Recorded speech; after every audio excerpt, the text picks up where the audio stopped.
কেউ ঠেকাতে পারবে না। আপনারা বিজয়ের পরে গণতান্ত্রিক বিজয় মিছিল করবেন।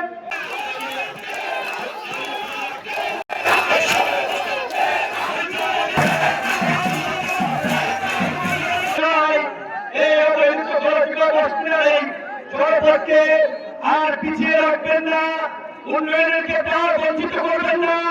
তারেক রহমানের জাতীয় সরকারের মন্ত্রী পেতে চাইলে আপনাদেরকে আগামী 12 তারিখ থেকে ভোট দিতে হবে। আমরা সকলেই ইনশাআল্লাহ জনতার যে জায়গায় আমরা লক্ষ্য করছি, এই গলাচিপায় আইনের ভোট 10 মিনায় 1,25,000 ভোট আজকের এই সমাবেশে জানান দিচ্ছে। গলাচিপার 80% মানুষ যাকে পক্ষে নেবে, আমাদের বিজয় কেউ ঠেকাতে পারবে না। এই সমাবেশ থেকে বিজয় পরবর্তী করণীয় নিয়ে একটি নির্দেশনা দিতে চাই। আপনারা বিজয়ের পরে গণতান্ত্রিক বিজয় মিছিল করবেন শান্তিপূর্ণভাবে।